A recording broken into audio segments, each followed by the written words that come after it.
बात तब की है जब समय के साथ साथ राजा कृष्णदेव राय की माता बहुत वृद्ध हो गई थीं। जैसे कि बुढ़ापे में होता है, एक बार माताजी बहुत बीमार हो गई। उन्हें लगने लगा था कि अब वे ज्यादा समय नहीं जी पाएंगी। उन्हें आम बहुत पसंद थे, उन्हें आम से लगाव था, इसलिए जीवन के आखिरी दिनों में वे आम दान करना चाहती थीं। उन्होंने बेटे से ब्राह्मणों को आमों को दान करने की इच्छा जताई। उनका मानना था कि इस प्रकार दान करने से उन्हें स्वर्ग की प्राप्ति होगी। लेकिन दुर्भाग्य से कुछ ही दिनों बाद माताजी अपनी अंतिम इच्छा की पूर्ति किए बिना ही मृत्यु को प्राप्त हो गईं। एक अच्छा पुत्र होने के नाते उनकी मृत्यु के बाद राजा ने सभी विद्वान ब्राह्मणों को बुलाया और अपनी मां की अंतिम अपूर्ण इच्छा के बारे में बताया और आगे क्या करना चाहिए इस पर सलाह मांगी। कुछ देर तक सोचने के बाद सभी ब्राह्मण बोले, यह बिल्कुल अच्छा नहीं हुआ महाराज। जब किसी की अंतिम इच्छा पूरी नहीं होती तो उन्हें मुक्ति ही नहीं मिल पाती है और उन्हें प्रेत योनि में ही भटकना पड़ता है। महाराज, आपको आपकी माताजी की आत्मा की शांति के लिए कोई उपाय जरूर करना चाहिए।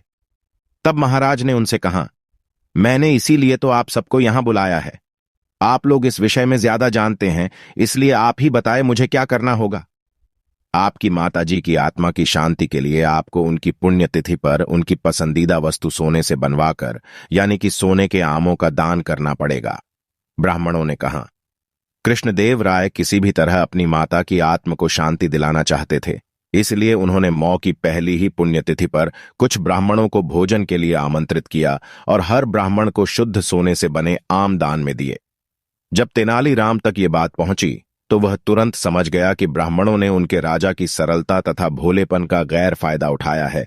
इसलिए तेनालीराम ने उन ब्राह्मणों को सबक सिखाने के लिए एक योजना बनाई। अगले दिन तेनालीराम ने ब्राह्मणों को निमंत्रण पत्र भेजा। उसमें लिखा था कि तेनालीराम भी अपनी माता की पुण्यतिथि पर दान करना चाहता है, क्योंकि उसकी माता भी अपनी एक अधूरी इच्छा छोड़कर मर गई थी। जब से उसे पता चला है कि उसकी मां की अंतिम इच्छा पूरी न होने के कारण प्रेत बन भटक रही होंगी, तब से वह बहुत ही दुखी है और चाहता है कि जल्दी से उसकी मां की आत्मा को शांति दिलाना चाहता है। ब्राह्मणों की आंखें चमक गईं। उन्होंने सोचा कि तेनालीराम के घर से भी बहुत मूल्यवान दान मिल सकता है, क्योंकि वह शाही विदूषक जो है। सभी ब्राह्मण तय दिन तेनालीराम के घर पहुंच गए। ब्राह्मणों को स्वादिष्ट भोजन परोसा गया। भोजन करने के बाद सभी दान मिलने की प्रतीक्षा करने लगे। तभी उन्होंने देखा कि तेनालीराम लोहे के सलाखों को आग में गर्म कर रहा है। पूछने पर तेनालीराम बोला, मेरी मां फोड़ों के दर्द से परेशान थीं। मृत्यु के समय भी उन्हें बहुत तेज दर्द हो रहा था। इससे पहले कि मैं गर्म सलाखों से उनकी सिकाई करता, वह मर चुकी थी। अब उनकी आत्मा की शांति के लिए मुझे आपके साथ वैसा ही करना पड़ेगा जैसी कि उनकी अंतिम इच्छा थी। यह सुनकर ब्राह्मण बौखला गए। वे वहां से तुरंत चले जाना चाहते थे। वे गुस्से में तेनालीराम से बोले कि हमें गर्म सलाखों से दागने पर तुम्हारी मां की आत्मा को शांति कैसे मिलेगी? नहीं महाशय, मैं झूठ नहीं बोल रहा। यदि सोने के आम दान में देने से महाराज की मां की आत्मा को स्वर्ग में शांति मिल सकती है, तो मैं अपनी मां की अंतिम इच्छा क्यों नहीं पूरी कर सकता? तेनालीराम ने ब्राह्मणों से कहा। यह सुनते ही सभी ब्राह्मण समझ गए कि तेनालीराम क्या कहना चाहता है। वह हाथ जोड़ते हुए बोले, तेनालीराम, हमें क्षमा करो। हम वे सोने के आम तुम्हें दे देते हैं, बस तुम हमें जाने दो। तेनालीराम ने सोने के आम लेकर ब्राह्मणों को जाने दिया, पर एक लालची ब्राह्मण ने सारी बात राजा को जाकर बता दी। यह सुनकर राजा तेनालीराम पर ही क्रोधित हो गए और उन्होंने तेनालीराम को बुलाया। राजा बोले, तेनालीराम, यदि तुम्हें सोने के आम चाहिए थे तो मुझसे मांग लेते।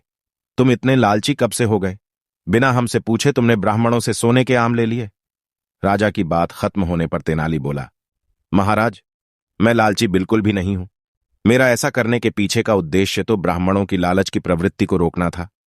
आप ही सोचिए, यदि वे आपकी मां की पुण्यतिथि पर सोने के आम ग्रहण कर सकते हैं, तो मेरी मां की पुण्यतिथि पर लोहे की गर्म सलाखें क्यों नहीं झेल सकते? राजा तेनालीराम की बातों का अर्थ समझ गए।